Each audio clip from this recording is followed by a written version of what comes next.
Welcome. Today I'm talking through how to find each of those 14 points and the sequence that we do at the end of the points. Okay? So as I said previously, it's 1 point from each of the 14 major meridians, and on the handout that you'll get, it will show which meridian each point is related to and what emotions positively and when it's stuck, what they're related to. So if you're interested, you can always look at that too. But for now, I'm just going to describe where each of the 14 points are. We use 2 fingers on each hand so that you don't have to worry if you've found the point or not. 2 fingers will be enough space to find the point. And we do alternating tapping just to support the natural rhythms in the body. The first point is at the end of the eyebrows to the bridge of the nose. So just tapping there, alternating like that. So when we're doing the statement, we say the statement 3 times on this point, like that. So you're going to always want to have a private space to do this, yeah?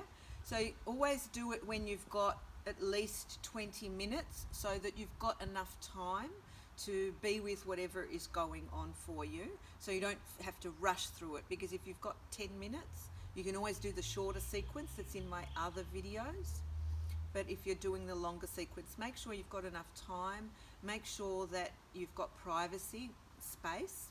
And also I really encourage that when you do it, you keep your eyes open and you say the statement out loud, because when we close our eyes or we say the statement in our head, we can tend to kind of disconnect a little bit from the fullness of what's going on. So be with your eyes open, say it out loud. That's the first point here, tapping.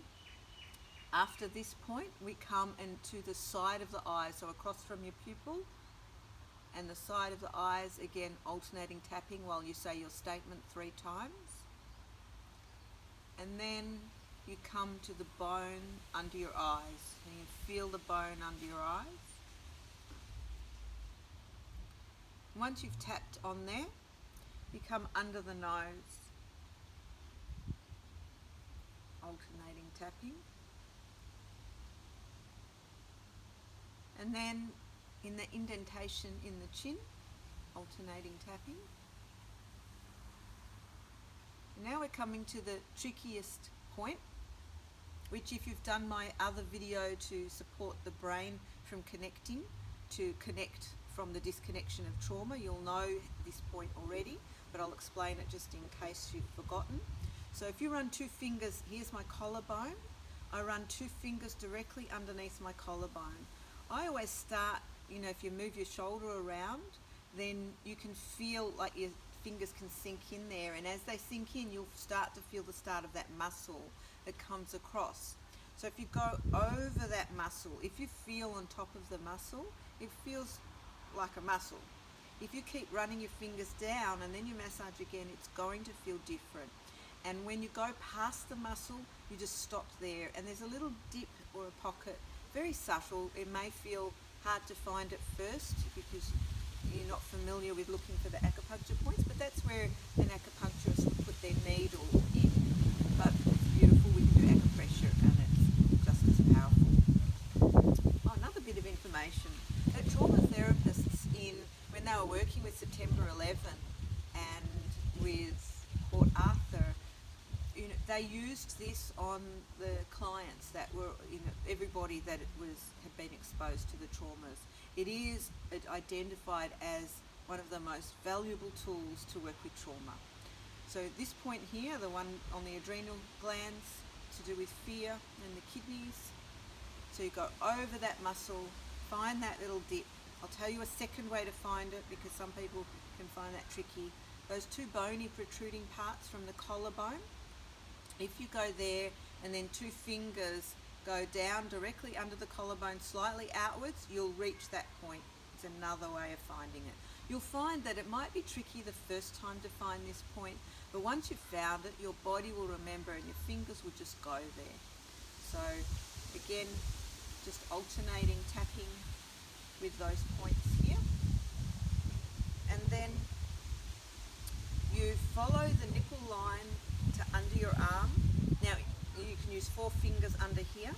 So you just lift your arm up and go like that, or you can do both like that and do an alternate tap. If you've had children, then you've got to lift your fingers up a little bit like me, and so you're a couple of inches under your armpit, so where your nipple line was before you had children. Okay, so that's the spleen meridian. And now the next one is under the breast, so given that you'll be on your own, if you need to, lift your breast up so that if you're wearing an underwire bra, follow the nipple line down to where the underwire bra is between the ribs, and so you just tap in there. If you don't need to lift your breast, you can just go like this and just get underneath, right under there, it's on the liver meridian. Okay, so now we're going to move to the hand. So you get on the side of the thumb, so the outside of the thumb, so you get a bit of the nail and a bit of the side of the thumb. So you tap on there. Either hand is fine because you've got these meridians running down both sides of each hand. Once you've done that point 3 times with your statement, you go again the outside of your finger, so you get a bit of the nail on the index finger and a bit of the side of the finger. And when I do it, I just rest it on my hand like that. Again, the same one on your middle finger. So a bit of the nail, bit of the side of the finger. And then we skip the ring finger and we come to the little finger, same area, so we get a bit of the nail and a bit of the side of the finger. Then, I don't know if you can see that line on the palm of your hand. See this line here? See how it goes to the side? If we go like this, we can do a bit of a karate chop and get both points on each hand. Yeah? So that's the next point. And then the last point is on the top of the hand. I just close my hand so it's easy to find between the bones on the top of your hand, not in the knuckles, not below, on the top of your hand between the bones of the ring finger and the little finger. You tap on there. Again, I just tend to rest it on my lap while I'm tapping. Now this meridian is connected to our learnt stress patterns. So we tap on this one after we've done our statement 3 times. We still tap on this one. And what we do is when we finish the statement 3 times, we then do a sequence with our eyes. So I'm going to keep tapping here and I'm going to do the sequence with my eyes and I'll describe what I'm doing. So first off, it's easier when a therapist is doing this with you because you follow their fingers while they're doing it. But you can still just do it yourself as I do it when I'm doing mine at home. So you just close your eyes first. Now you keep your head still while you keep tapping, breathing. Open your eyes and just roll your eyes down to the far right corner while your head's still. Keep tapping, bring your eyes back and then roll your eyes down to the far left corner. Bring your eyes in front, head still. I'm bringing my eyes up and then it doesn't matter which direction you start in. I am doing a circle with my eyes. So I'm just going the furthest outside point of my eyes till I do a complete circle. I come around again and while I'm doing the same circle, I can't talk while I'm doing it, so I'll just explain it first. I sing a bit of Happy Birthday to You, or hum it actually.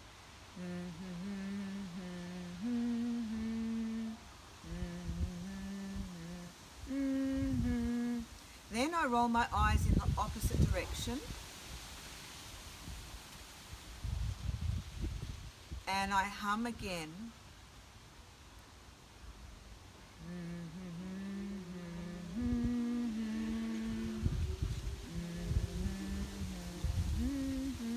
And count to 5. 1, 2, 3, 4, 5. And then you can rest. So you do the eyes to one position down the far right, far left, doesn't matter which direction you start. You do a circle in one way and you can get some butcher's paper and you can draw a circle. This is what I used to do in my early days, and I'd do an arrow going in one direction and then I'd do on the other side an arrow going in the other direction, and then on one side I'd do hum, and on the other side I'd do count. So you've got it, and then your eyes can just follow a large circle on the butcher's paper of the blue tape on the wall if you want to do it that way, or you can just do it as I did it now. You don't have to do the humming on both sides. You can just do the humming on one side, and then when you rotate your eyes in the other direction, you can do the counting in the other direction. I'll explain why we do the eye roll and the humming and the counting now. The back of the eye connects to the brain. So when we look our eyes in different directions, we access different parts of the brain.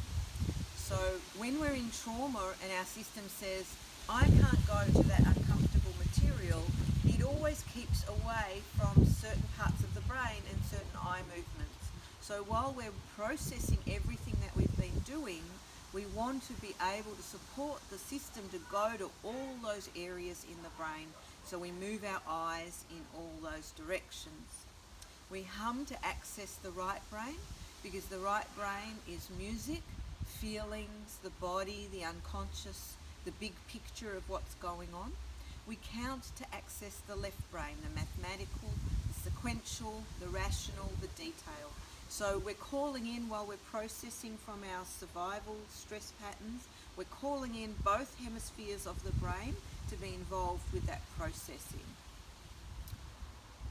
So that is the actual mechanics of what we're going to be doing with tapping on each of the points, and doing the eye roll sequence at the end helps process more. So what we're doing, as I mentioned in the previous video, is we're being with our experience because we couldn't be with it originally, and we're supporting our brain and our body to stay connected so that it can metabolize it. As soon as we're connected and we bring a resource in that wasn't there originally, our system can process it, and you'll see it will just start to dissolve. In another video, I'll go through what you can do when it shifts into the positive. I'll go into more depth about that. But just for now, if when you're going through the tapping, you find that it shifts from that negative state, from that stuck state, into you feel hope, strength, capability, calmness, the light, like the light at the end of the tunnel, you can see your way through, whereas you couldn't before. If that happens to you when you're tapping, then you drop off in that first part of the statement, that even though, and you say, I feel calm and a sense that I can do this, or whatever the statement is for you. I want to deeply and completely accept all of who I am, and you keep tapping to the end of the sequence so that you can support that positive shift as well by dropping off the even though at the start of the statement. The final thing I want to say before we finish up now is that once you've done those 14 points, check in with yourself. If you feel more space, if you feel more capability, and if it's gone down in the level of pressure or stuckness or overwhelm. If it's still feeling too high, you can, as long as you've got time, go through the 14 points again. It's a bit like when the doctor gives you a prescription, you've got to take all the tablets. Yeah, you don't just take half a sequence, you've got to take the full sequence. So you do it as many times as you can on that day till it shifts, or you keep coming back to it. But please contact me so I can help you. If it's something big that you're working on and you're feeling like you want more of a shift than what you're seeing, contact me so we can fine tune what to do about it, or how to tweak what you're doing to make it more optimal and get more out of it for you. But remember, sometimes it will be one sequence, sometimes it'll be repeating it. Sometimes I've done it like 2 or 3 times when I was in the thick of everything after I escaped. You know, I would do this, I might be sobbing while I'm doing it, and I just keep doing it to just keep processing it and get it moving through. So just remember that when you are doing the tapping, if you get to the end of it and you feel like that's enough, you can write in your journal or give form to an image, draw what you're left with to support yourself, whether it's a negative or a positive image or words. Write them down to support your system, to have somewhere for it to go. I have another video specifically on writing and how to use writing in the best possible way, and also giving form, so you'll learn more about that later. In the meanwhile, remember, the more you use this, the quicker your system is going to start to relax and make shifts, and it will become easier and simpler and quicker, and it's really an amazing tool, and a beautiful, precious one, because you've got it wherever you are in the world. You can always take yourself to a toilet. I know I've had clients go into their workplace toilet and do it quietly. You've got something no matter where you are. It's always with you. So have fun with it, enjoy it. You're going to get some amazing mental, physical, health results back, and your energy system's just going to start booming. I look forward to hearing how you're going with experimenting.